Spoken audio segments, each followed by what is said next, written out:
And welcome everybody to episode number 15 of You Can't Say That. We are bringing a different type of podcast, as you can see, with all of us in different locations because it is fall break. I am and Joy are the only two people on campus right now. Mm-hmm. And Darnisha is at home in Philadelphia, and I don't know where Sam is. Where are you, Sam? I am in central New Jersey. You're in Jersey? East coast of the U.S. He's in the armpit of the East Coast. And that's saying something. Call it that. Hey, anyway, thanks, Jeff. Thanks for getting us started. And Nish and Joy, thanks for being available. Niche rocking the purple, the huge purple puffs that you said you could hang ornaments from. Indeed, you're not wrong. Yep, indeed. Hey, so let me just say a couple things about. Maybe we can just hit class just briefly because I'm curious about certainly anybody who was watching what they had to say, because I thought we had a few really provocative classes, and then it would be really nice to just take some questions from folks, because this is going to be a shorter. Potentially. Yeah, potentially. Who knows? We could just go on and on and on. But depending on what kind of comments we get about Nisha's hair, you might have to do some tutorials for how you rock that. So that'd be cool. Hair tutorials. I watch those all the time when you lay your hair down the middle, go to the hair store and buy 2 purple puffs. And some Velcro and attach them. That's how you roll.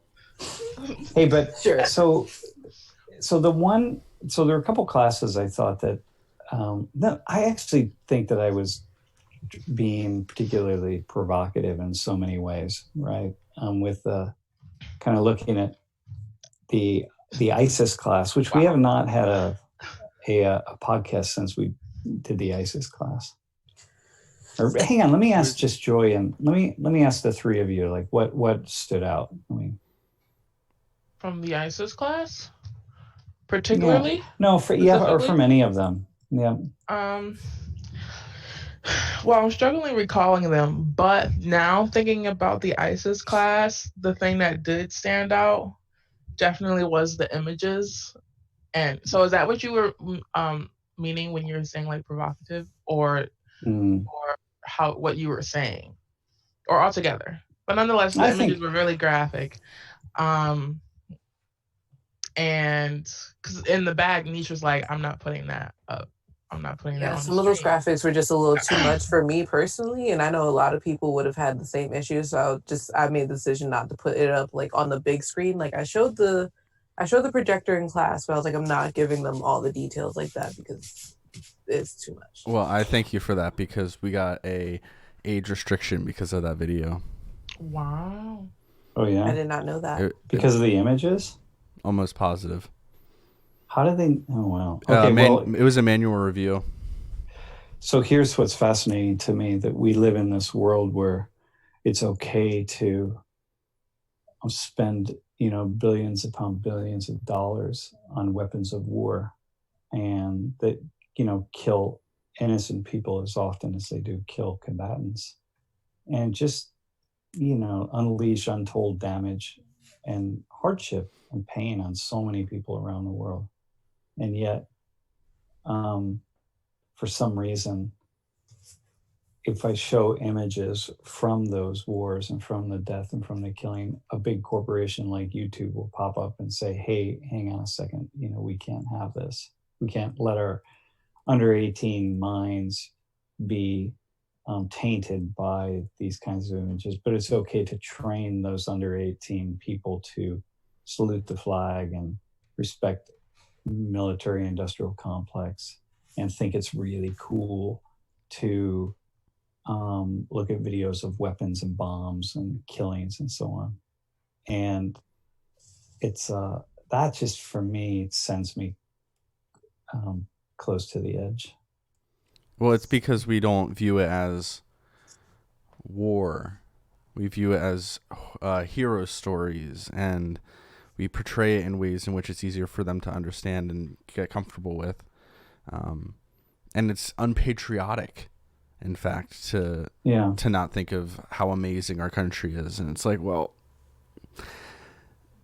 it's also our right to question the government, and it's our right to want to question. Yeah. Well, I guess it's part of my message always, right? Like for the so many things to continue to exist in the world, the kind of extreme inequality, the, environmental degradation, war, et cetera, it requires a populace that is been silenced either willingly or by external forces. And in this case, it's willingly, people who think that, well, silenced by YouTube by saying, hey, we're not going to show those images. Or just without realizing it, by just accepting the propaganda that's been imposed on us.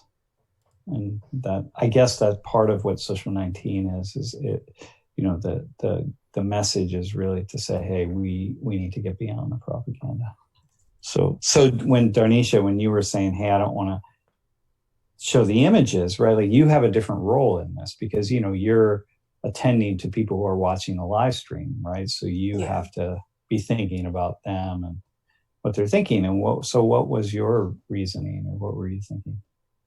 Well, the one image I just didn't want to show was the man just laying there with no head, because that's a lot. Like, even for me, like, I've seen the different pictures that you've shown in class. Like, you've shown videos of like when we were talking about Jewish people in the Holocaust, you've shown videos of like the concentration camps and stuff. Like, I'm slightly used to it, but that was just a little too much, and I wasn't going to put other people through that. Like, you told people it was a trigger warning in class, but then actually, like, I had to click through the slideshow, and I was like, no, that's no. Mm-hmm. Mm-hmm. So the idea being, you just knew that people would react to that. Yeah. Which I understand. But it's, and I go back and forth, right? There's part of me has this idea that people need to just accept that, people need to take responsibility for things that are happening, like in their name. And so for me, that I've always, as a teacher, been pushing the boundaries of that sort of thing.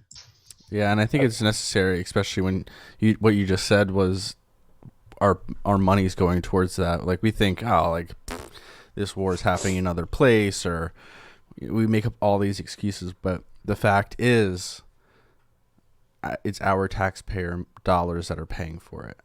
Mm-hmm. So when we go to work for 8 hours a day, the government takes a part of that money and then they put it towards what we think would be like roads and education, but that's all state. Whenever the federal government takes it, a lot of it goes towards the military. Mm-hmm. Yeah. Holy smokes. Craziness. I think what Arnika just said is really important, right? I was just about to say that. Yeah. Go ahead. That she said, not looking at things or not wanting to see doesn't make those things go away. And that's also very true. Like, just because I know I'm making it about me, but like, just because I didn't want to show the picture doesn't mean that the thing didn't happen, that it's not actually happening. It's just people are sensitive. Yeah, after class, a few students came up to me and actually asked me for next time when we have trigger warnings to like black out the screen, give people a moment, maybe express what the picture will be, because people are like, it triggered me and I wasn't prepared. So here's the thing. Here's another piece that I have. It's interesting that Americans, let's just go with Americans for a hot minute, right? Because there are a lot of international students in the class, so you can't know where people are from. Like, I really don't know. Like, those students that came up to you and said that, we don't know where they're from. But there's a certain privilege in that, right? The privilege in being able to say, hey, I got triggered, or I get, it's like, look, I can sit in my comfortable home, in my comfortable space, whatever, where those things aren't going to happen to me. But yet I'm perpetuating them, or my country is perpetuating them or instigating them around the world. It's just, I'm just not comfortable with that. It's totally a privilege that we can do that. We just we can just kind of put our heads in the sand and pretend like none of it's happening.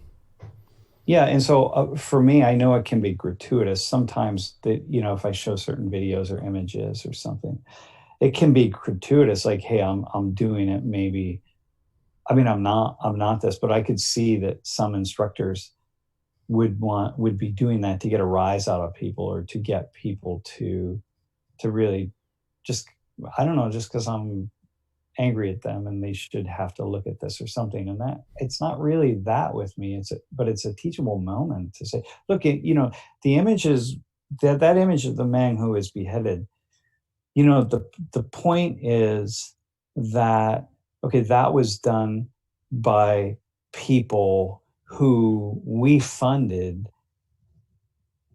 the groups that that grew out of the groups that we funded, right? Illegally, I should add, but we gave them money because they were fighting our enemy, right?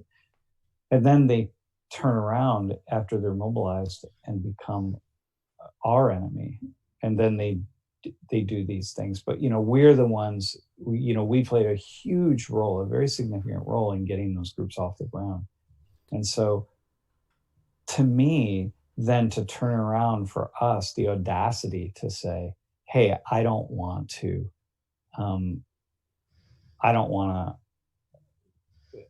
pay attention to that or look at that. I'm like, you don't have that privilege, really. You shouldn't have that privilege. And so I guess that's though the role I take as a teacher, right? That I don't accept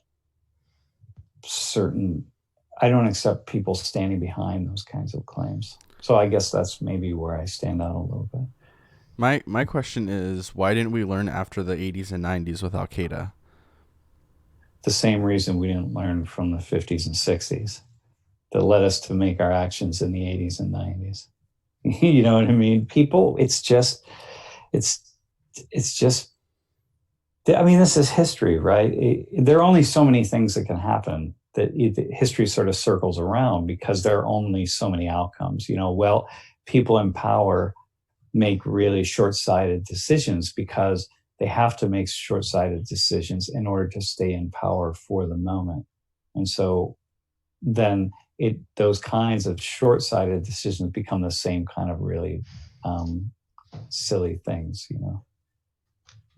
Hey, by the way, what Arnika just said about like being triggered, it's people use that very liberally. I mean, I don't even know what that means. What do you mean you feel triggered? Like, if someone says, those people who came up to you, Jeff, like they say, oh, I was triggered. Like, what do you mean? You were unsettled by that? It's like, well, you should be unsettled by that. Well, in part, yeah, but it's something more intense than that. Like, I personally, I don't feel like I've ever been triggered, so I can't really speak to it. But I know that it's something more than just being like, oh, that upset me. Okay, yeah, but some people use triggered. Yeah, some people like throw it around. And yeah. that's he's like, Arnika's right. Like, some people do throw it around, but being triggered is something more than just saying like, oh, that upset me. Yeah. And I can understand that much. Like how people use depressed very loosely.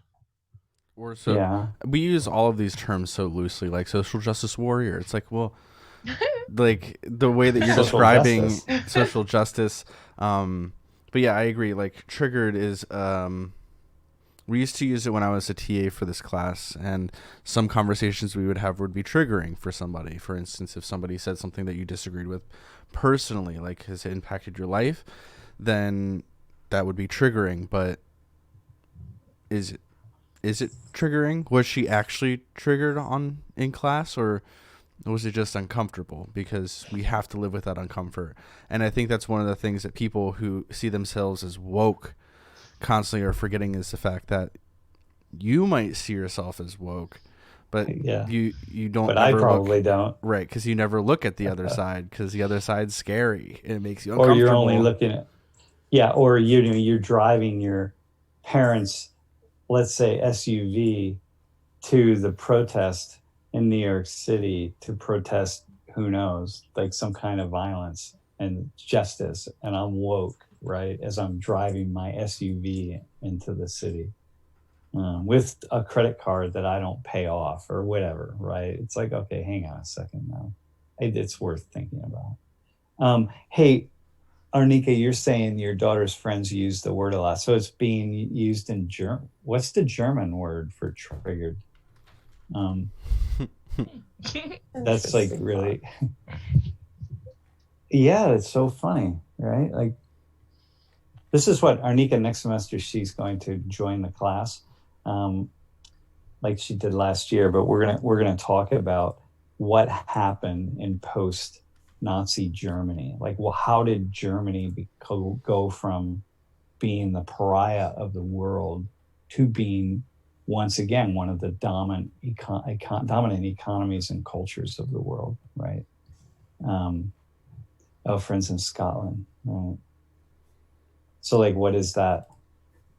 Yeah, very, very fascinating to see how all these things play out.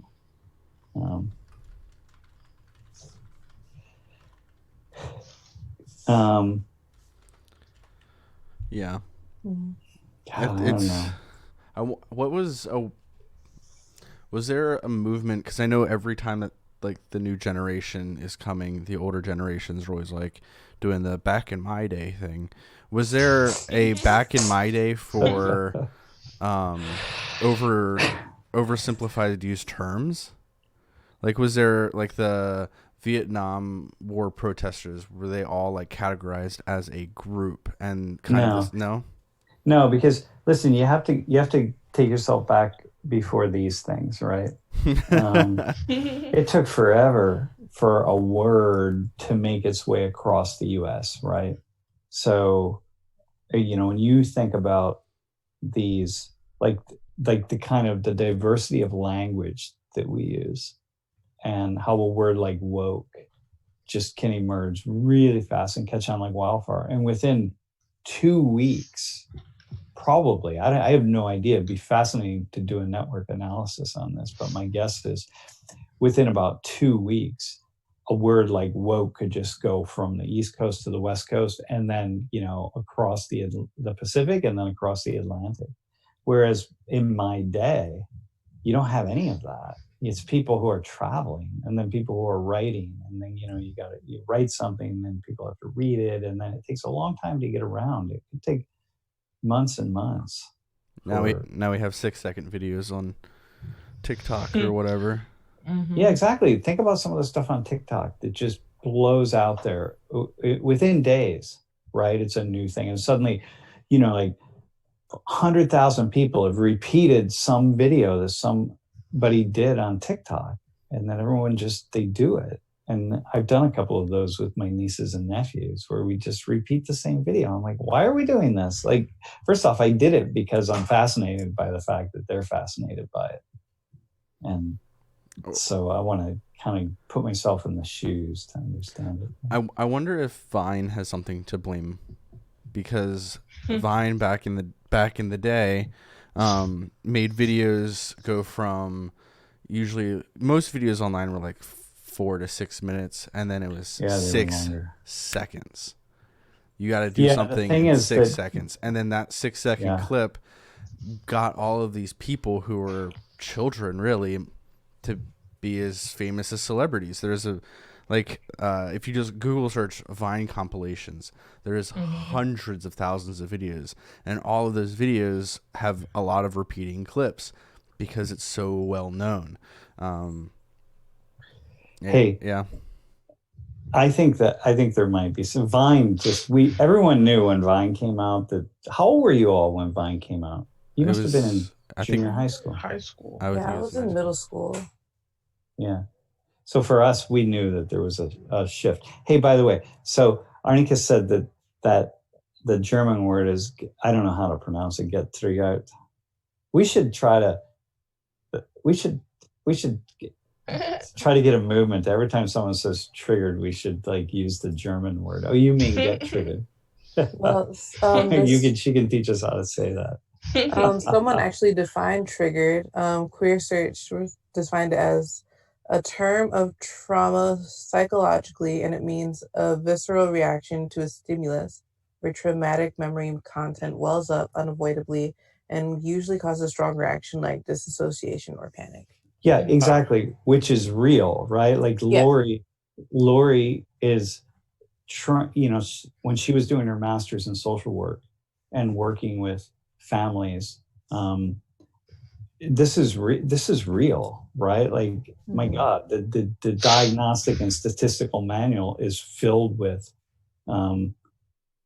examples of ways in which people's diagnoses can be exacerbated or made worse in the moment, even by a triggering memory or a triggering event, or just seeing one thing that reminds the person of some really traumatic thing that happened to them, and therefore the experience kicks in again, right? But so that really, it's a really important word that has been hijacked again and used really liberally by people who want to claim some kind of, I think personally, and now I sound like one of these right wingers, but whatever, who want to claim some kind of victim status because somehow it elevates them in some way.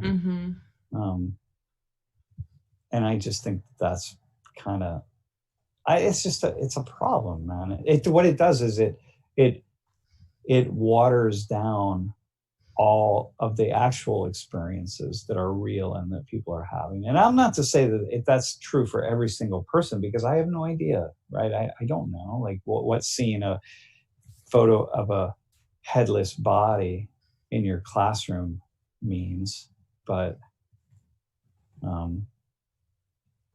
it's a valid point, though, for people to just exactly. word, it takes away from the experience of other people. Yep, exactly. Yep. So I love what Chambray24 just said. This is it. Like, Hawaiian shirts are a trigger for her. This is the point, right? Like, so on one hand, it sounds, if you said that, people would say, oh, this is sort of, okay, come on, that's silly, Hawaiian shirts, right?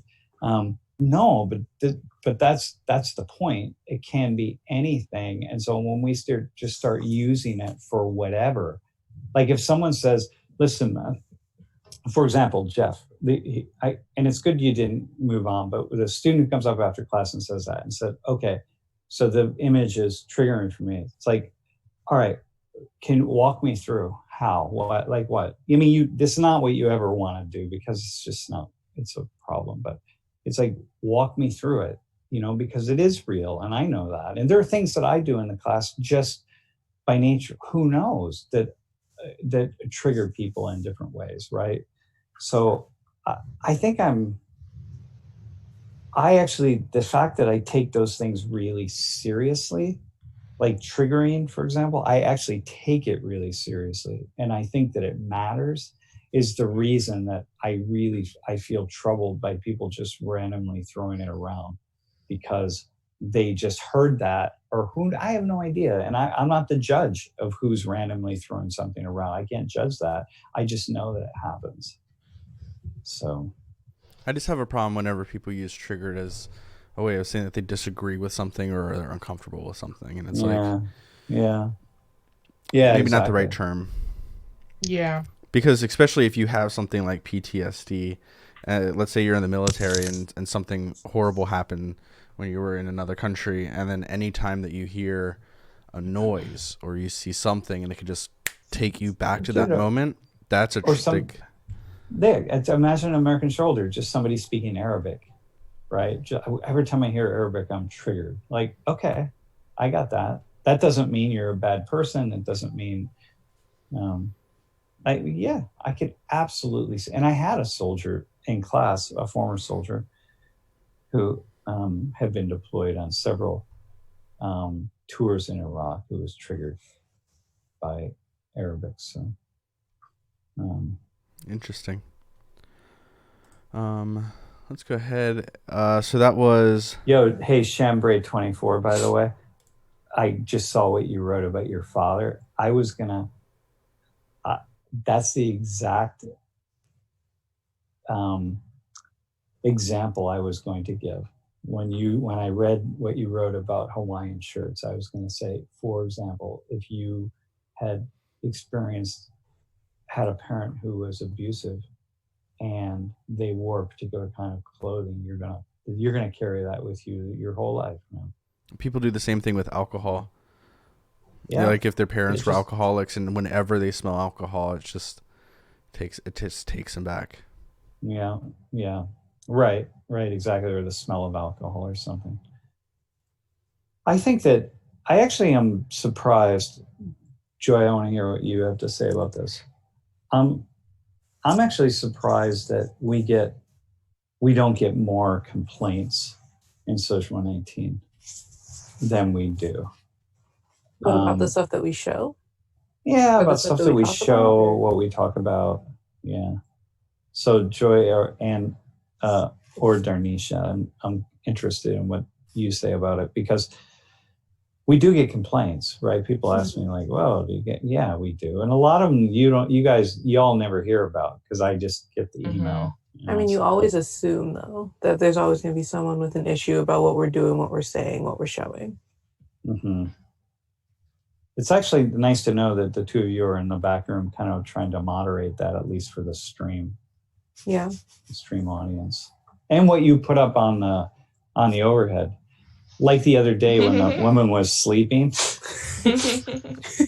And you I think that was Austin who threw that up on there. She was not happy at all. She wasn't? No. It was funny because he just got finished saying, like, okay, wake up if you're asleep. Or like, don't be that person caught sleeping in class. And she was right there. So it was just like, don't be this person. Yeah. We got to show it. And she's on the live stream too. Yeah. I saw the clip. Yeah. Or like why we show dogs sometimes. We'll find the movie depending on what you're talking about. It's like, okay, let's not put it up now because we don't want to distract people from what Sam's saying. But after when there's a break, when you're trying to get unloading this heavy ass information, let's put this puppy up. It's some comic relief, really. Yeah. I'm waiting to get the email from somebody at the university telling me to tell people to stop bringing dogs to class. Well, it was funny because I jokingly put on Twitter or something like explaining the next class is super exciting and you should, come on down, dogs, and then in parentheses and dogs, DOGS. And this one guy brought his dog because he was like, "You said bring dogs." Like, I never said bring dogs. Wait, when was I this? said that. It was and I didn't maybe meet a this month dog? ago. It was like a huge dog too. But like, oh yeah, that was that dude from the military. Yep. Yeah. Was, also I would say it is important to note that the dogs who come to class are almost always service dogs or dogs that have a lot of training. In training. They're service dogs in training. Two of them are. Yeah. Two of the other ones are just lap dogs. They just sit on people's laps. I mean, they're quiet, they're calm. If they want to sit through the lecture, that's cool. They can get their degree at the same time. That's what I'm saying. That's what I got. My dogs would not stop barking. Oh my God. Hey, Jamali, we just started talking about class past couple of weeks because there have been a lot of triggering things. So we were talking about triggered. Hey, maybe you could control that sort of kind of with how you use it. Like some classes, there's a difference between needing a trigger warning or a viewer discretion is advised. Those are different. Okay, first off, what if you all create something for the screen for the lower thirds to say viewer discretion advised coming up in a hot minute? We could do that. You could pop that up on the lower thirds, and then you should do these are their stories, lower third too, and then we can insert the ding ding. Wait, the what? Law and Order. You ever watch Law and Order? No. Sam doesn't watch TV. Oh my God, Law and Order. I always forget that Sam doesn't watch TV. So for Law and Order, they like for special victims unit especially, it's like The opening. Yeah, it's like it's an opening with just words and like a like narration with like a black screen, white letters, and at the end of whatever like scripted thing they have, it's like these are their stories, and then they like go the to the show. gavel. Yeah, the gavel, and then they go to the show. So maybe Oh, on okay. the screen like that, like Oh yeah, we could do were that. just The expressing moments their you bring demise. volunteers down, These- or like the case studies, these are their stories. Yeah, okay. I need to do that. And Yo, you know what? By the way, people love the case studies. I've been getting a lot of comments talking about how people love our case studies. You know, here's the problem, man. Lori's gonna really try to school me on how to get volunteers because if you notice in the very How to beginning of answer the semester, it's really easy to get them, and then as the semester goes on, it's harder and harder. People are less willing to volunteer, and I think it's in part because they've watched so many people on the struggle bus. I don't know why. What do you all? What do the three of you think, or what do people on the? Dude, people are just so afraid to talk. That's the thing. Like people, even if people have really strong beliefs in something, they don't want to sound like an idiot, so they're not going to come up. Or if they do, they're not going to say as much as they really want. But like, or if they understand a perspective that is different than their own, they can't. Like they'll disguise it. So like I said before, like, oh, we're talking about homophobia today. Well, you might not be homophobic, but let's just think your Uncle Billy is homophobic, and let's talk about what he believes. So people are just afraid to talk because they don't want to be hated on the internet. And I really want to think of a way for us to get students to like open up more, to be able to talk about what's real in their lives, because it's real issues. Like, well, also we have to get past this again. What Chambray 24 just said, this idea that people they're afraid of saying the wrong thing and getting called out, which is why I'm so hardcore about Twitter, like not being a jerk on Twitter when people come up. Yeah, like I always say, like it's one thing to be wrong, but it's another thing to be loud and wrong. And people hate to be loud and wrong because then people, like other people, get on them for the things they just said.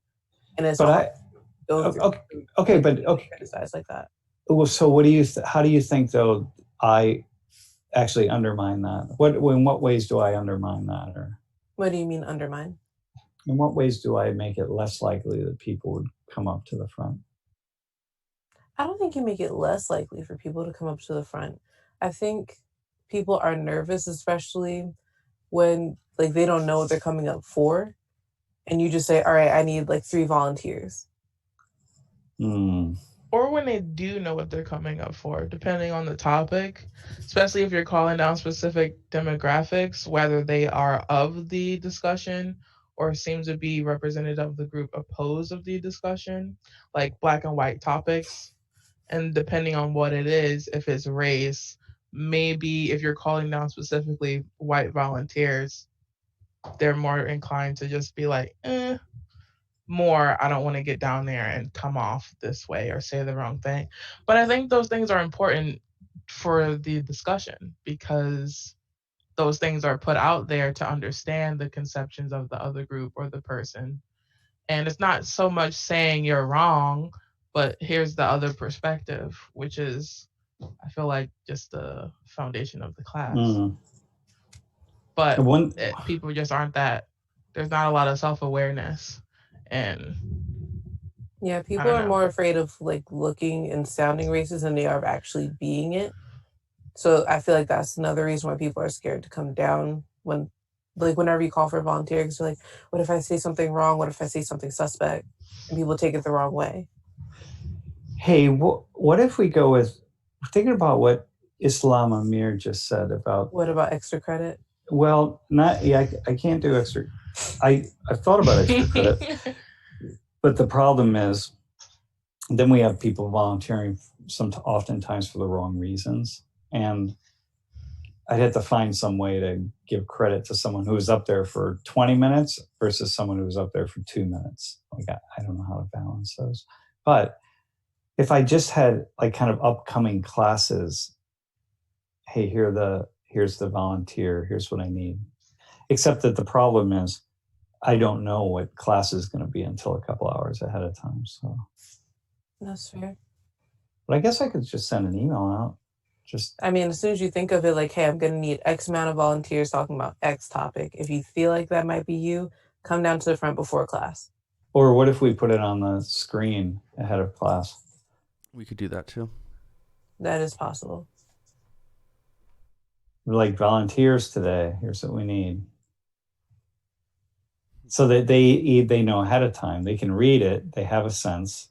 And then when I ask for volunteers, then people have already been able to think about it for a few minutes. Yeah. And so, like, I know how sometimes you'll bring people down to the front and, like, they'll talk for a minute and you go, oh, okay, well, who else think they should be down here based on what they said? Yeah.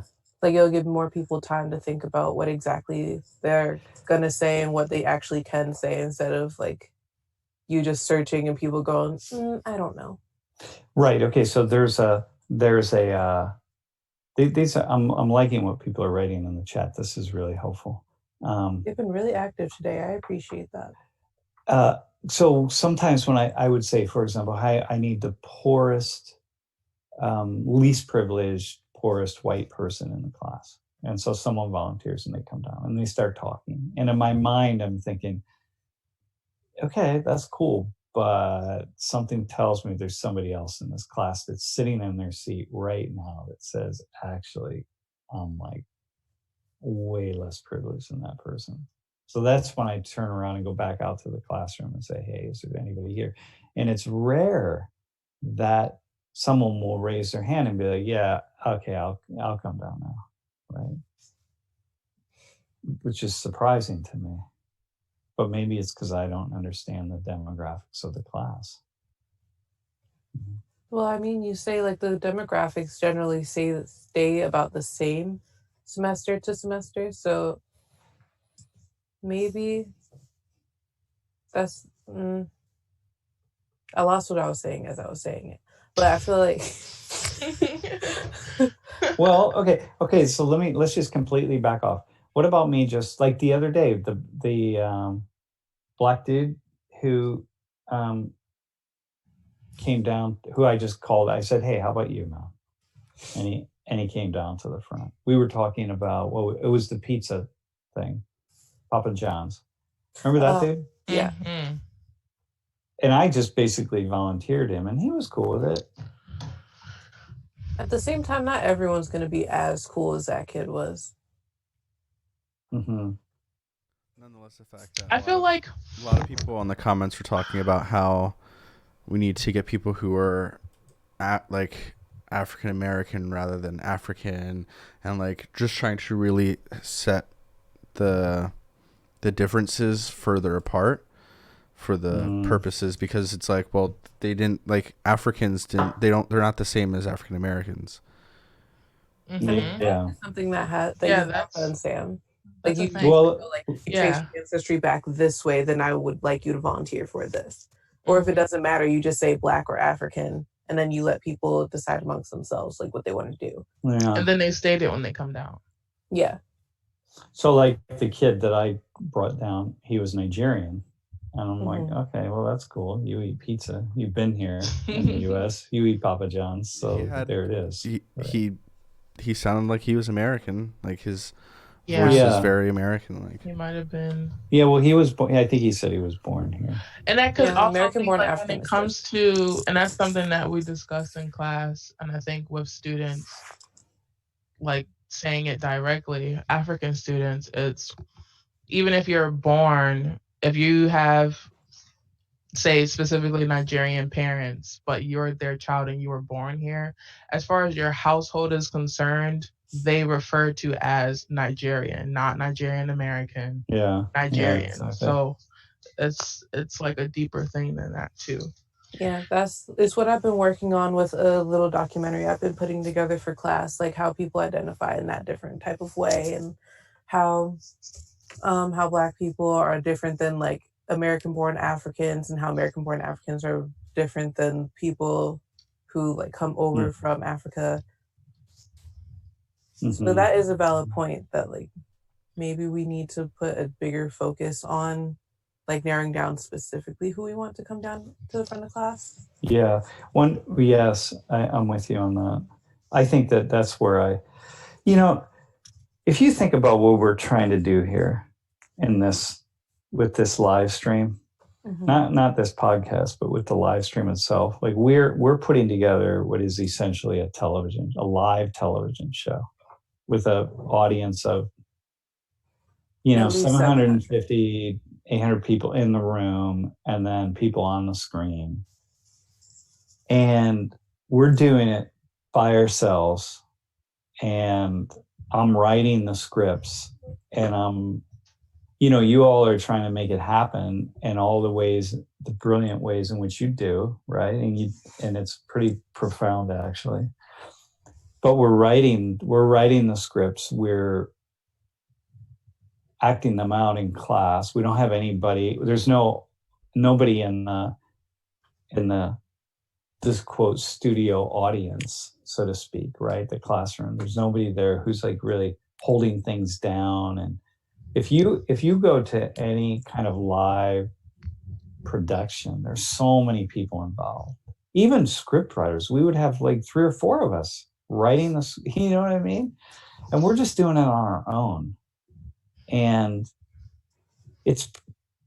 I think this is just one of those places where we would just need a lot of help. We'd have like 3 or 4 people before class going around getting volunteers, interviewing people, checking them out, making sure they were like, there's no live broadcast that is completely randomized. Like all these reality television shows, they are heavily scripted and edited. Yeah.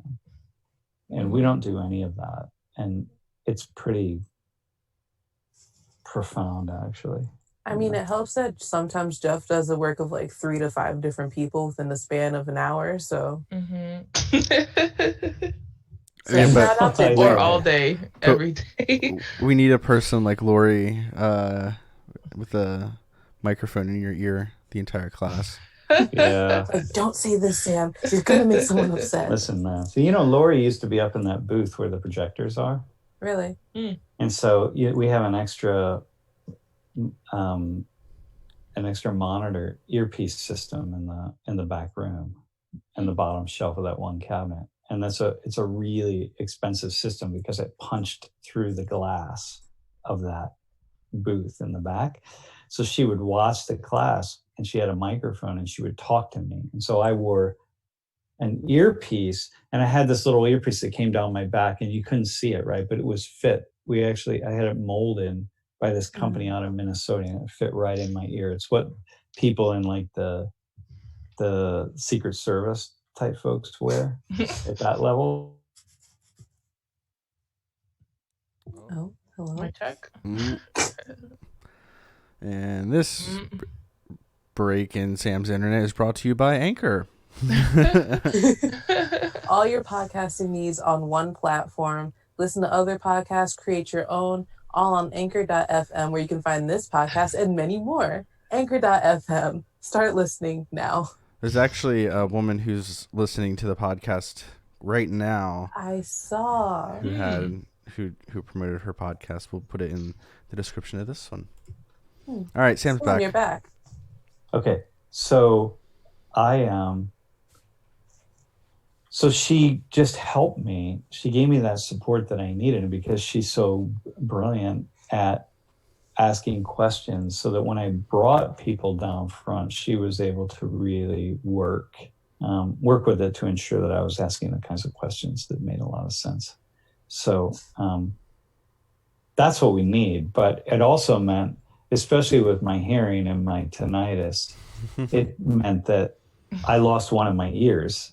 So I could only hear out of one ear, and it became really unstable for me, and difficult. But I did it because it was worth it. But also, that room gets to be about 120 degrees back there, so wow, it's super hot. Yeah, and we could put a little tiny TV, like on the ground in front of you, and just have somebody. We did that once too. We had there's actually inside the podium, there's an additional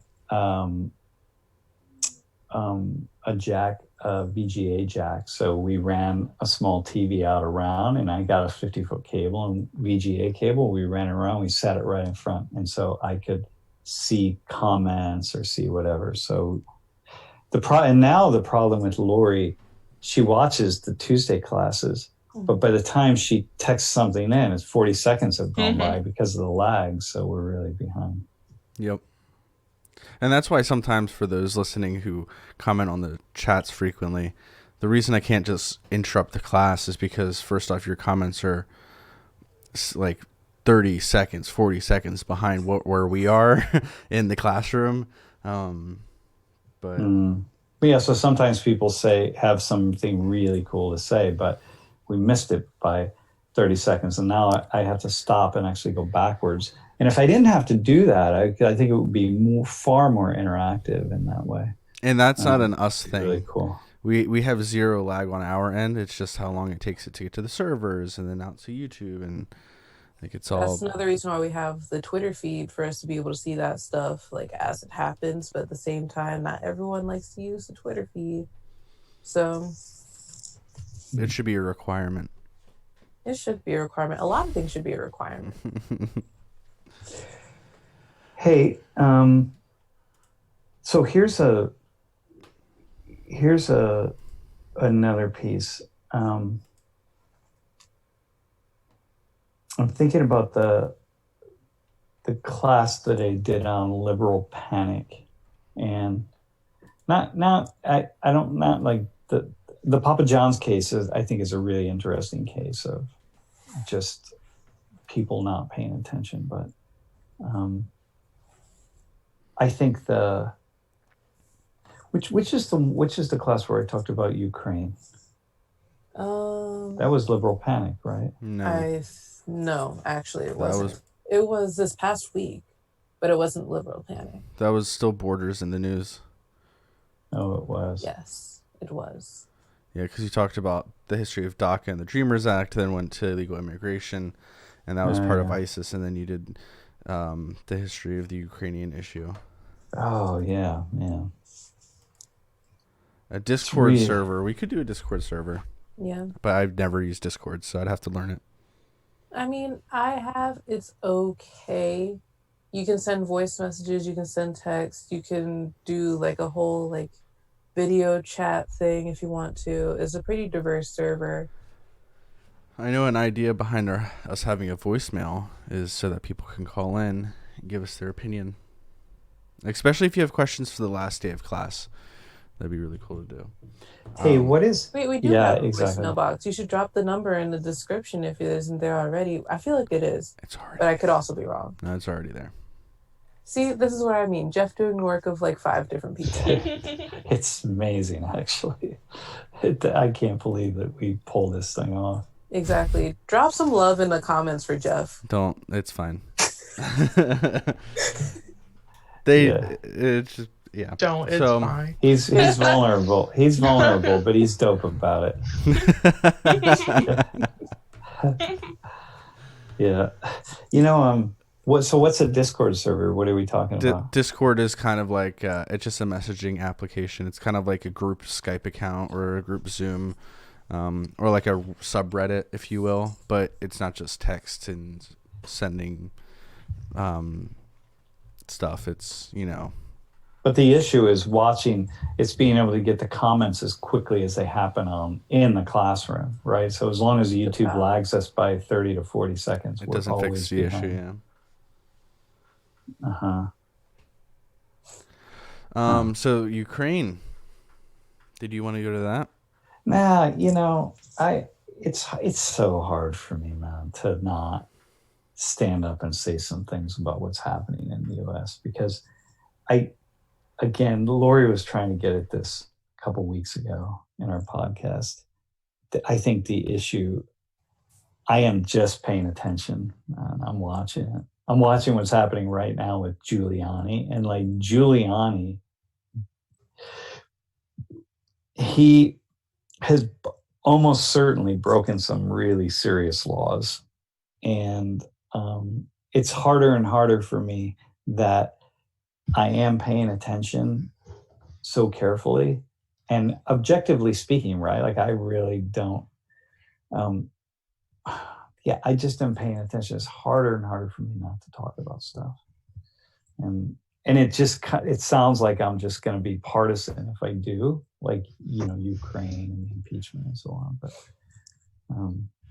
I did appreciate that class though, and explaining like why, at least in part, why the impeachment hearings are happening.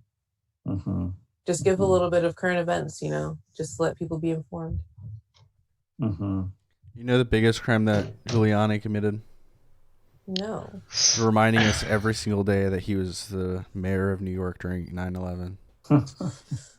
Every single day. I think that's actually on his business card. Wow. If it is, that would be terrifying. That would be his Tinder bio. Oh no. Which he evidently must be pretty active in, because he's got a new girlfriend. Just dumped his fourth wife, I think. Whoa. Got a new girlfriend. After wife number 4, shouldn't you just take a break? Times. Or maybe you should just learn something about yourself, that you're not a monogamous person in that. No, that's actually not the problem. The problem is, all the different ways in which people can inform their current wife that they're actually getting divorced because they're moving on to their next one. And that's where the hypocrisy comes in for me, kind of stuff. The hypocrisy for me is the fact that Republicans, not just Republicans, Christian conservatives stand behind this stuff because it's their guy. And I mean, liberals do it too for everything. Like, I don't agree with war, and then Trump pulls out of Ukraine and we'd pull out of Syria, and it's like, well, what are you doing? We need to be back in those places. And it's like, well, do we want to be out of the war, or do we want to stay in the war? Like, we can't have everything, 100% the way we want it. But like with Trump and having multiple wives, and Giuliani, who is his lawyer, and a person, obviously when you're in a lawyer, you're in a relationship with a lawyer, you're going to be very close to that person. So I'm just confused on why these people are elevating Trump to the level of Pence, because Pence is by the books, a very conservative guy, not just in terms of what his beliefs are, but by the way he presents himself, especially with his family, and more conservative Christian values with the family. Yeah. Well, yeah. They're just putting them up. They're just holding them up at the same standard, and it's like, but they're completely different. Yeah, completely. No, for me, it's utterly painful to see, that anybody that, like Christians, for example, you could call yourself a Christian, and like, I understand that you can, just some evils are worse than others, right? So it's like, okay, I got it. But there are just certain things that, by Christian standards, Trump would be, like the Antichrist, right? Not like the Antichrist, he would be. Oh, Obama was the Antichrist. This is the point, right? It's like, oh my God. So anyway, but listen, you mark my words though, man, Giuliani might go down because, he was operating, his security company was operating, taking contracts from foreign agents, foreign entities, and lobbying in the United States, and they were not registered to do that. And not only was he lobbying, but he had direct access to the White House. And you absolutely have got to register as an organization is lobbying for a foreign entity. Like, you absolutely have to do that. And so it's one of these things that it sounds, you have to dig into it. Like, you just have to find the place where you can read like the Dr. Seuss version of what these things are, because they're always really complicated. And I think one thing that I've always been really good at is finding the Dr. Seuss version of things that help explain in basic ABC terms what I need to know. And I suppose that's what makes me a teacher, because then I take and I repeat that to other people. But imagine that I take a contract with, say, the Ukrainians, right?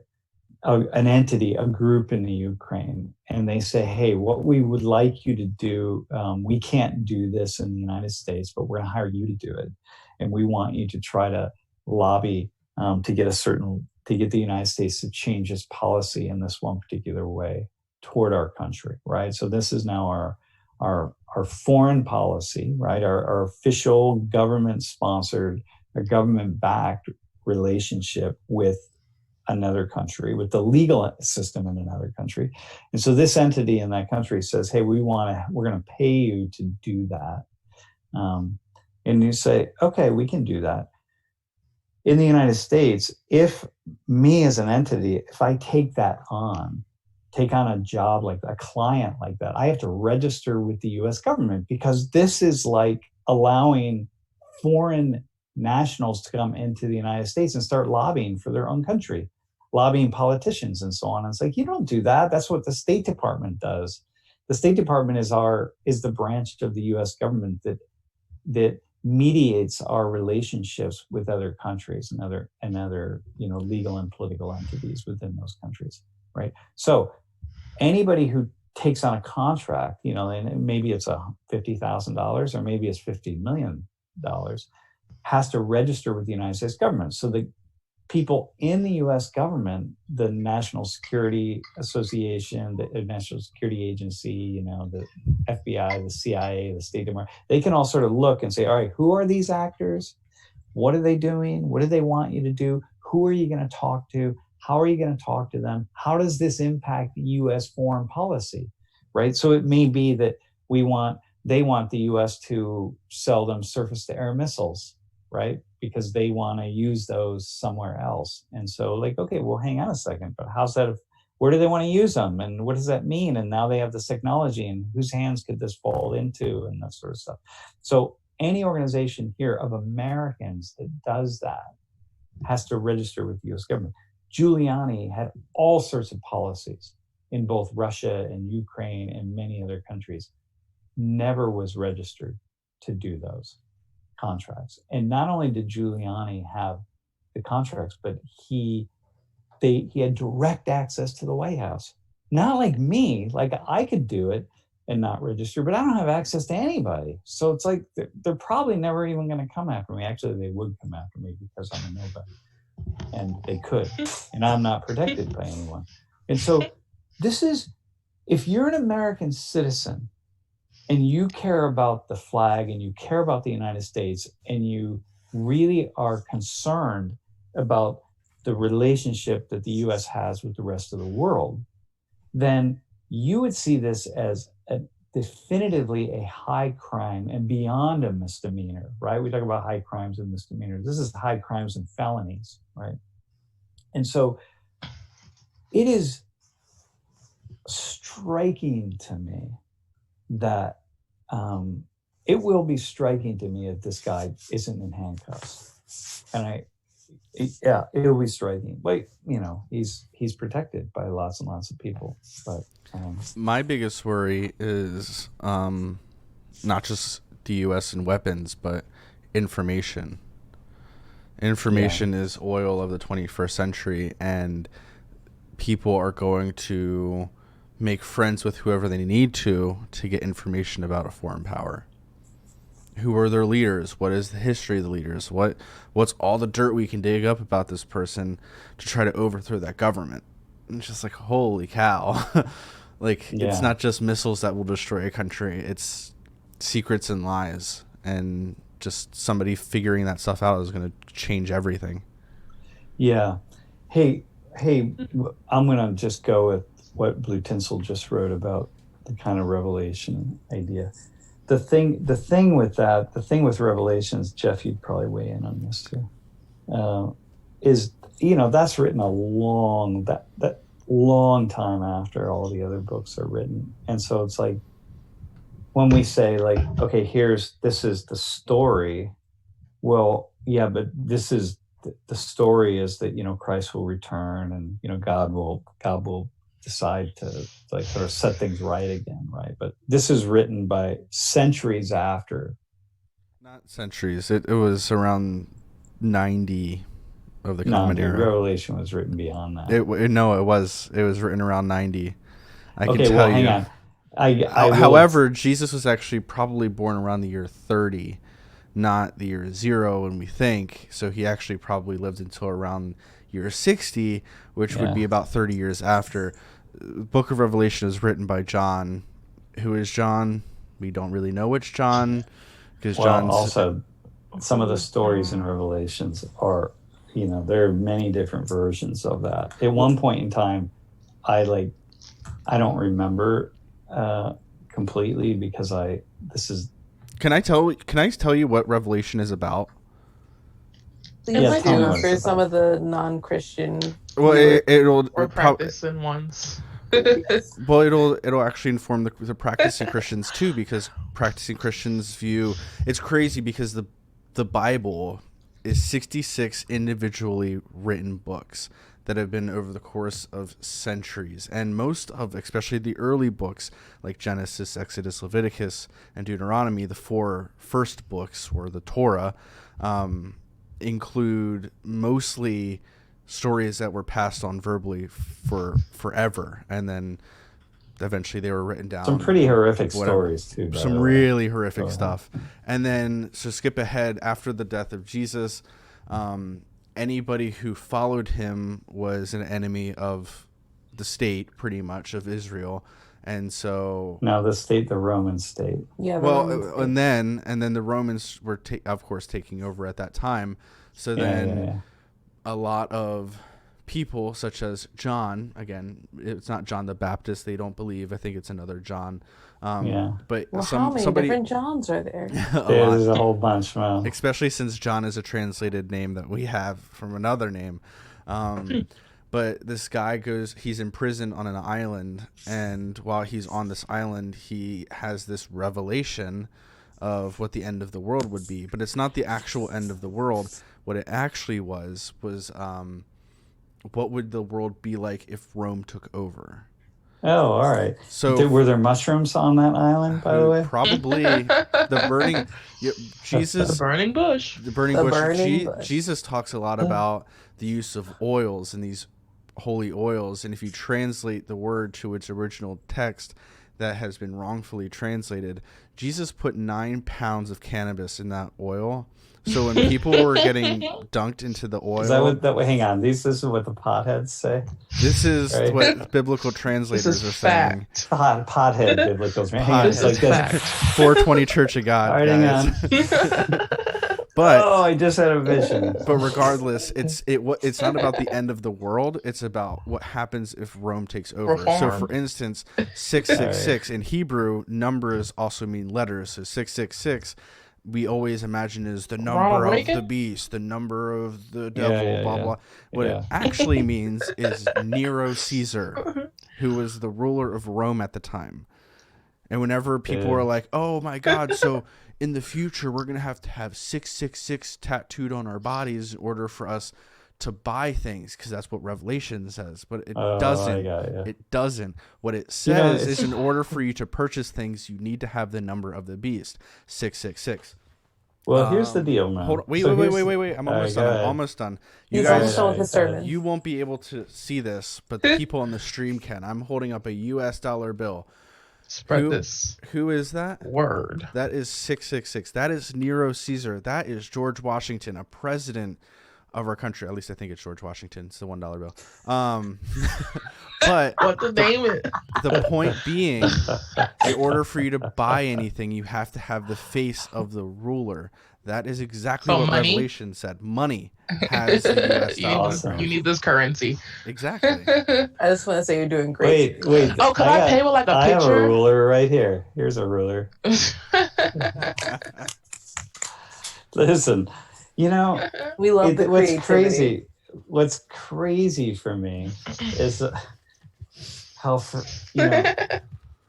so for me, actually, for a while I was really into this textual criticism, right?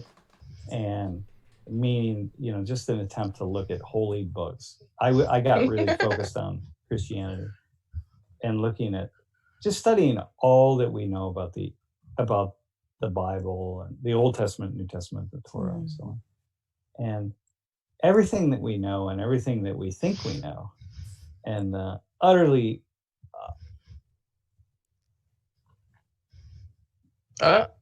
Fascinating. anything other than. And dun, dun, dun, dun, dun.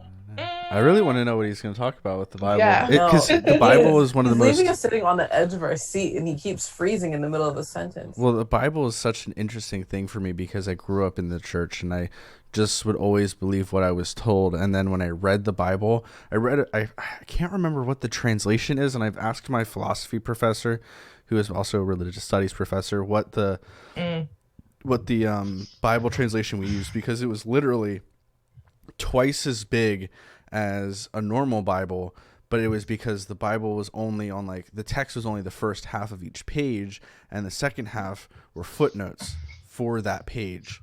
So there was a lot of, like, this word, like, it will have like a verse, and then there's like a number next to one of the words, and then the footnote is, this word has been translated as this, however other translations could include this, this, and this.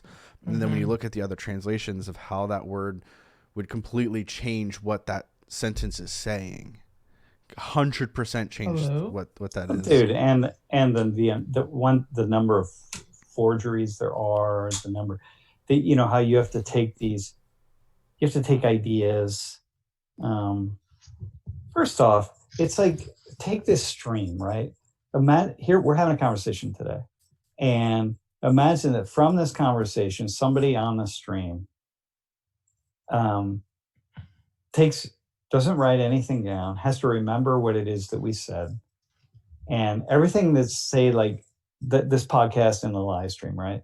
And so then 10 years from now, they tell somebody else, right? And that person tells somebody else. And then, you know, 60 or 70 years from now, that other person has to try to explain what it is that the System 19 live stream was, and who the four of us were, and who some of these other, you know, people were who, you know, kind of watched the stream or jump in the chat or whatever.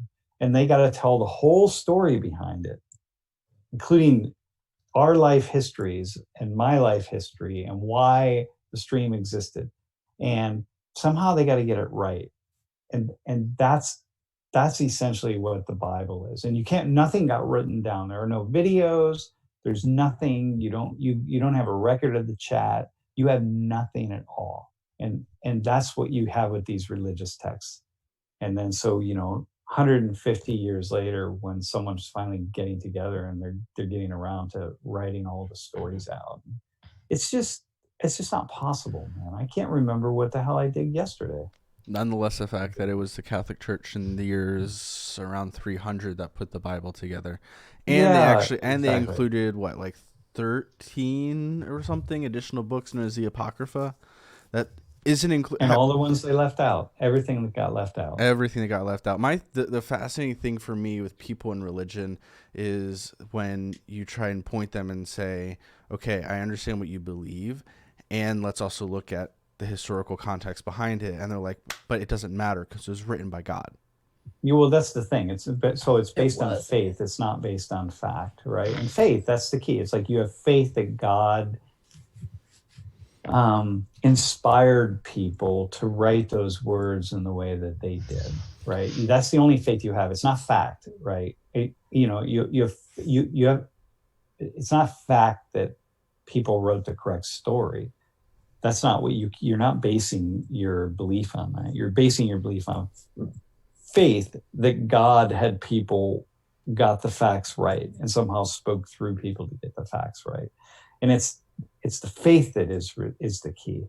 And that's why, you know, religious faith it's such a really beautiful thing, because you can't undermine it. You know, you stand behind it. If I have enough faith, I can move a mountain, right? But don't claim that it's fact, because it's not fact. It's faith, right? What is your definition of faith? Well, faith is a belief in something that is beyond reason and beyond our concrete senses. So I don't see it. I don't hear it directly. I don't taste it. I don't feel it, I don't smell it, and none of that. It's beyond my senses. So it's just this kind of the sense that something is true. I don't know why it's true. I don't know how it's true, but I'm just going to stand behind it. And that's really my key. And that's really a beautiful thing, right? Like I grew up in a family that's Christian, and I'm Christian, right? If I grew up in a Buddhist family, I'd be Buddhist. So I'm a Christian. And like, okay, that's fine. Now I take those ideas and I use that to make sense of my world.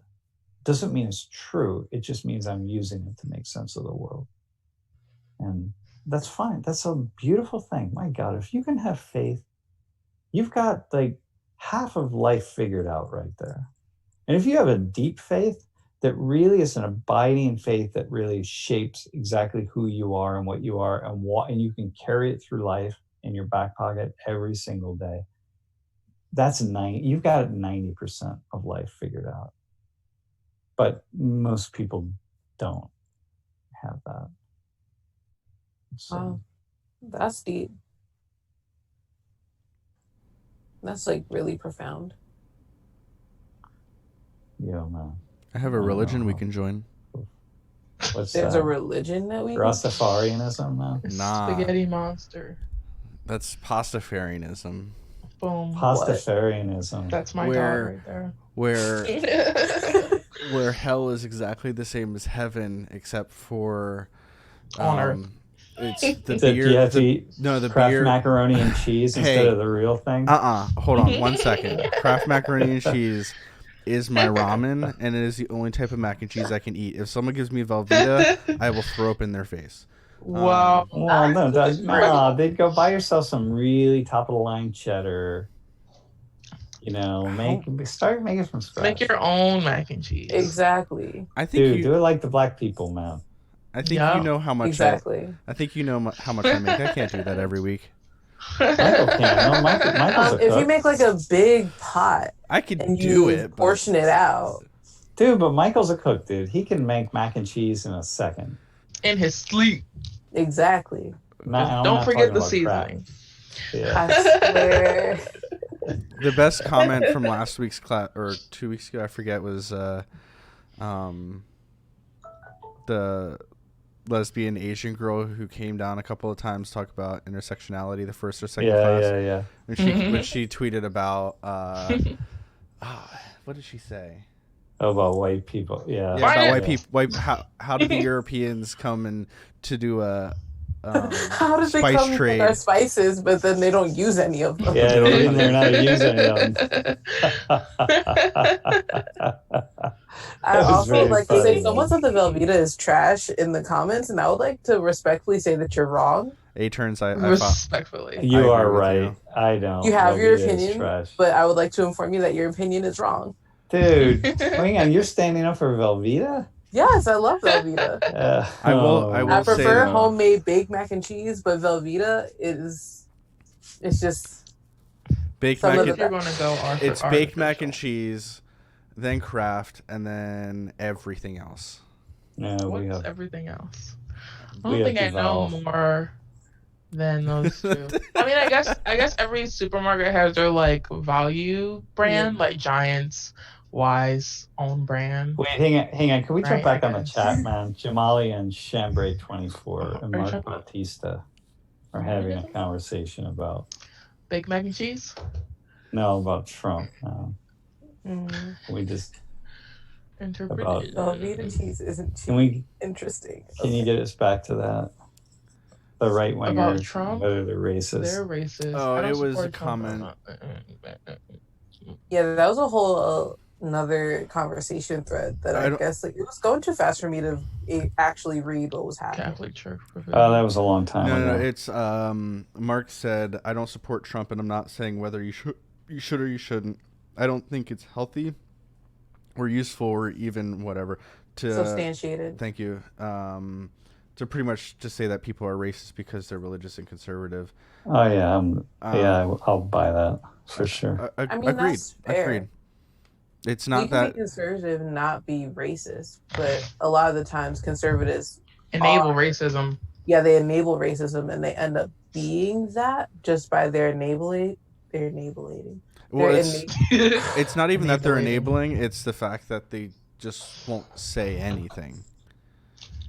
It's enabling Well- through silence, and not a lot of people. There are Silence people who is are compliance. right, but This- there are Christians who are out there who are like, Jesus says that we should treat everybody equally, so therefore we need to do that. And then there are also people who, and that's becoming more common, much more common. And I think it might be because of the differences in generations, but people for a very long time just saw what they wanted to see, and it was my religion allowed for slavery to happen, so therefore I don't see a difference. These people aren't the people. Yeah. And Yeah, I'm there on that. especially when the slave trade first started and Africans were being brought over, and they had to follow Christianity, and Christianity was was really the foundation of the southern states, at least the southern states. Yeah, but listen, but Africans in the South resisted in these profound. Totally. That's why Haiti has voodoo. Yeah. Voodoo is mixed Yeah. Catholic and their traditional religions from Africa. Hey, but going back to this idea of the idea of conservative and religious, the issue is that being liberal or being conservative, it's just it's incredibly complex, right? Like, so I could draw my line at factory farming, let's say, and which is really ungodly.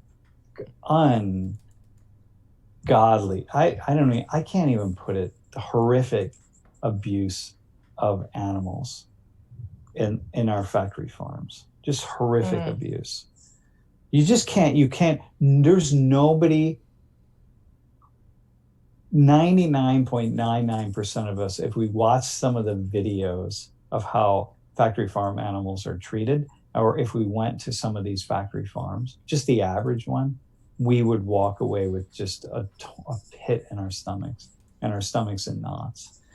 And so then you think of all the, quote, liberals who, are really fighting the good fight for social justice and fighting against racism, against sexism, against homophobia. It's just eat factory farm meat and don't even think about it. Like, I know there are many people who don't, but there are far more who just randomly eat factory farm meat than who don't.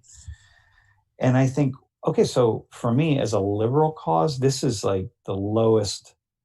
This is one of the low rungs on the ladder, that you just would never do that. You wouldn't support factory farms if you were fighting for social justice, right? Or in the good fight for social justice. Well, same with conservatives, right? There are just certain basic things that you just would never do if you're a conservative, right? Like, oh my God, please, right? Like, take money away from the poorest of the poor and make people just fend for themselves. If you're a Christian and Number 3. He definitely. Technically number 4, because he had a little bit of a mix-up before. Somebody just asked if we could answer questions in the chat. If you have questions, please let us know. Write them in the chat. What are you curious? We will answer them as accurately as we know how. Yes. As our opinion allows. Yeah. Opinion allows. Like, as I said, if you have your opinion, I'm going to let you know what my opinion is and let you know that your opinion is wrong. But that's just Also, I should say now, we're also sponsored by World in Conversation. So go out in the world and conversate. That's where joy is right now, right? And Yes. And Jeff. Hold on, I can actually. then I'm back. 1 second. Sorry, I don't know where I was going on that. I think the idea that there are just so many ways. Everyone has their select thing. Yeah, exactly. Which was class a couple weeks ago, right? So we can't say anything about Christians being Christian. Again, is that number 5? It's something like that. That's funny. Oh my. Can I talk about? Broaden conversation. Could you maybe get I'm into the question watching- about talking about non-human animals Non-human animals about what? as a white person? Can you please? A question? Oh. I don't know what a non-human animal is. Like, Well, anything that's not a human, but that is an animal. that's my thought too. Is that to imply humans are animals? Is that like a worldly same page? Human or animals? Oh no, Sam. Someone said that Sam's Wi-Fi is on life support, and I think that's very accurate. It is. Hold on, let me. Or was Sam, there a what has previous happened? question posted and they're just like, I don't know. No, Go back it is on to live this support. question? I'm in Sam. Central Jersey. Sam. Wait, can you hear me? You can't even see me now. Yeah, you can't see. Hold on. While you guys talk, I'm going to fix the Oh, snap. the image because I see. there's two Sams Five in our call now. screens. Yeah. Wait, hang on. Can you hear me at all? We can hear can still you and hear see you you. fine. It's just there's that second screen of you, and so everything shifted. So And now I'm not even in here. so Joy's not even. You guys can, Or- yeah. Joy and Arnisha aren't really on the screen. Yes. You guys hear my ghost voice now. Hello, chat. Yes. Which would all be the Uh, same on the podcast audio. Concerning speciesism and dehumanizing. Koala bears? Well, they're actually functionally extinct now, and that makes me so sad. They are. Dude, this is what I'm saying. Because of all the bushfires in Australia. I saw that last night and it made me want to cry. Mm-hmm. Wait, can I just get rid of one of me? I don't. I Just mean, leave it. could you? I'm adjusting. Uh, I don't remember Okay. where people were, but I'll figure it out. All right, listen, man. Maybe I am on life support. This. Okay, so listen, man. This goes back to the class on Korea. That here I am in Central Jersey, one of the most populated areas on the Eastern Seaboard, and I have wireless and Wi-Fi. I mean, first off, I have one bar. I'm in the middle of a major metropolitan area. I have one bar on my phone. AT&T. That's And We're back. Are we Yeah. back? And so, you just think this is the United States, the greatest country in the world, Debatable. Well, no, but this is when people say that. It's like, we're the greatest country in the world. Really? We've given our entire internet up to corporations who are holding the rest of us hostage for their profit. How is that? it's a fake scarcity. Yeah.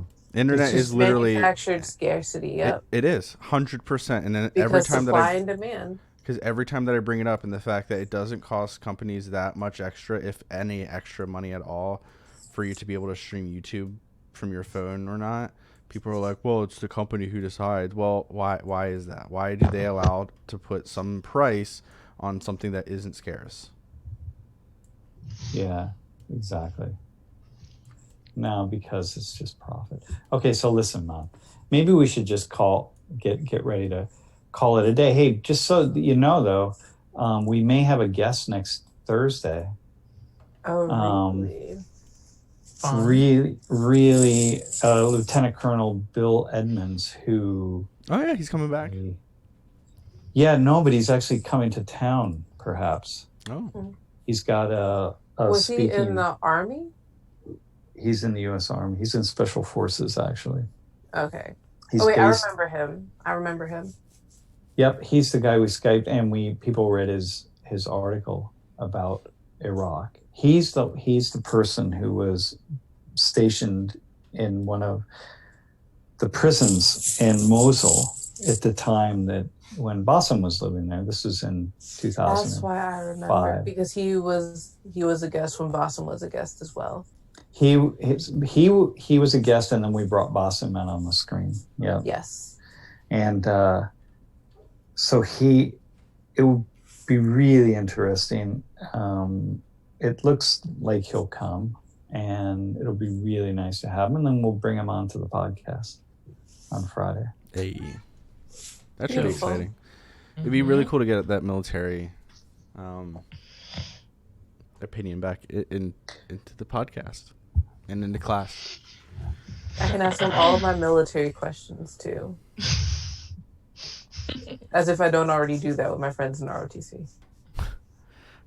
So this is last call for any questions. If you have any, please just let us know, and we will type your questions in the chat, and we'll answer as accurately as we can. We'll try to get to it. It actually works with Zoom putting just your name in the center. It actually works pretty well. Speciesism. I saw that. Well, what exactly is speciesism? Let us discuss. Yeah, what do you think it is? Pathetic two-legged humans are greater than every other creature? Is that it? Is that what that's supposed to be? I don't know if I've ever heard that conversation before. Well, we only can talk about it from the perspective of humans because we're the ones that are having the conversation, but maybe other species are having conversations about it. But the polar bears definitely talking about it.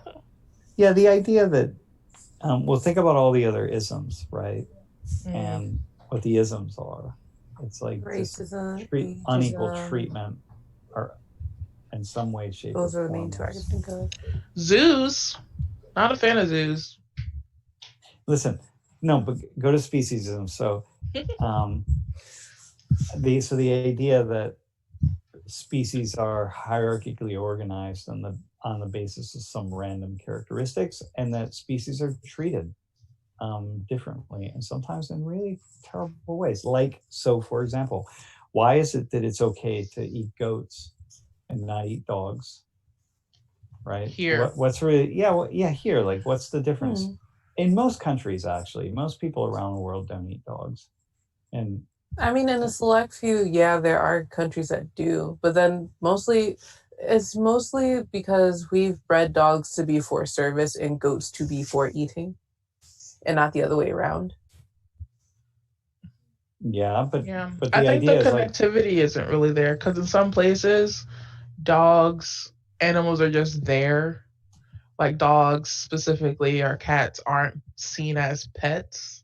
Like and then typically there's a culture of pets being family and stuff like that. But in other places, they're just like rats, they're just stray things in the street.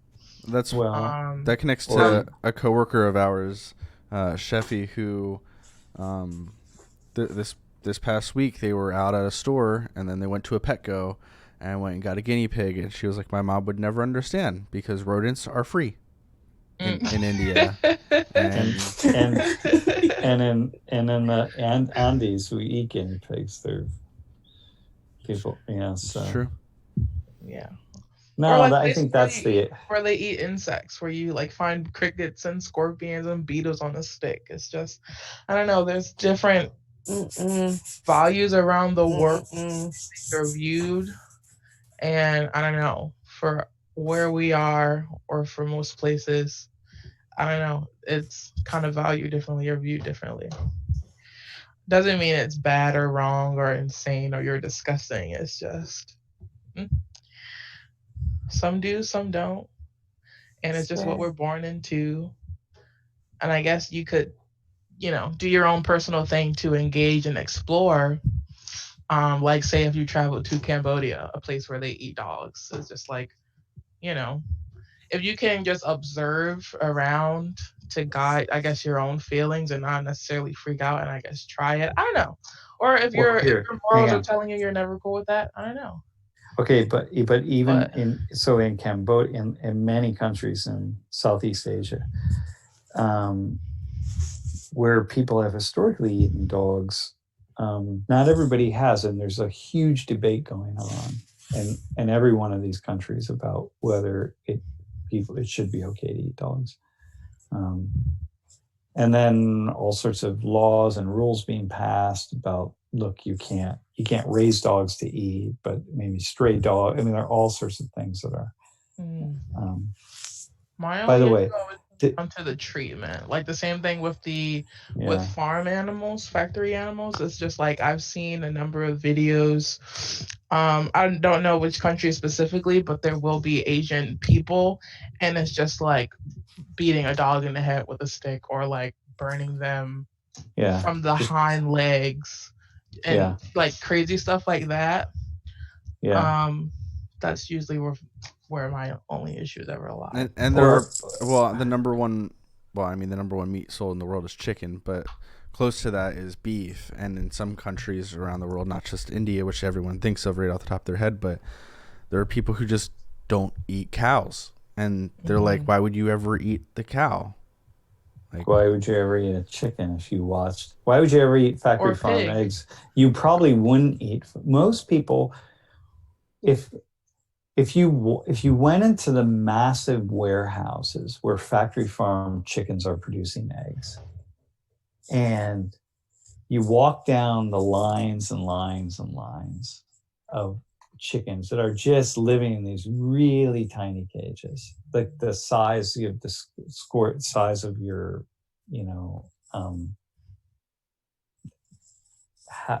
who just super tiny, and all they do is just live out. They've all gotten rid of all their most of their feathers are gone. It's just horrific, right? And then someone said, "Hey, this chicken just laid an egg. Here's the egg. Why don't you go eat it?" I think most sentient beings would say, I can't do that. That chicken's just suffering. This is terrible. I can't participate in that. I mean, I've met actual chickens, and most of the chickens that I actually met were pretty dumb. So I can get what chickens are actually pretty smart, my friend. What? The ones that I personally met were dumb. That's you. I can introduce you to some smart chickens, but it doesn't matter anyway. Being smart or dumb in the way that we interpret smart or dumb, that's you have to go beyond what we imagine to be true. And I think it's a sentient being at some level, and then that becomes the question, right? Is that acceptable? And I'm not saying there's definitely not an overarching, I guess, like human. So hang on, I want to go back to like Chris definition. I guess. Wait, no, keep going. Sorry, because like for based off what we were saying before about different cultures, values, and morals and things that you're just born into. If like the question is speciesism, and if we're considering things as a whole, the human species, there's just too many different subgroups in our own. Not that there's different species of humans, but everything that we've created, belief systems and stuff like that, there's not an answer.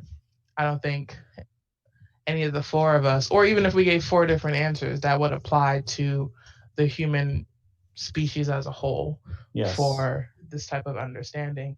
And regardless, the entire conversation leaves out the perspective from other species because we cannot communicate with them. And anything we interpret, like who are we to say anything that we interpret, whether we do like behavioral studies and all of that, to say that those interpretations are what we say they are to them. Yeah, I'm with you. Or we can't, or we don't try, or we're not yet able to.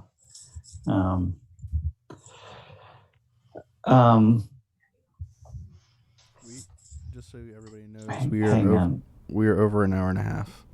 Yeah, I think it's time. I think okay. Final thoughts? All right, y'all. My final thoughts are: thanks for the conversation, everybody. Hey, and just Chris, fine. This is what I would think I was saying in response to Joy. The idea of eating dogs has changed a great deal. Whether the acceptability of eating dog meat around the world, right, has changed pretty radically. And in fairly recent years, man, it has changed. But yes, people still do eat dogs. This is part of the struggle. It doesn't, but sometimes it's increasingly really limited. So it's one of those stereotypes that everybody eats dogs in Korea or whatever. It's like, no, everybody doesn't do that, but it still absolutely happens. Okay, listen, I gotta go. Y'all have whatever Thanksgiving, man. Don't, whatever it is, what it is. Bye, Yes. Sam. See you, Sam. We'll finish up. Arnisha? Oh wait, is it my turn for a Wait, final are we thought? finished? Are we just? If you want to Yeah, go, let's you just can go go. final thoughts. If not, stick around until we all go. Yeah, I was gonna say Joy do her final thought next because I usually go last. My final thought. I guess I'm excited for Thanksgiving coming up.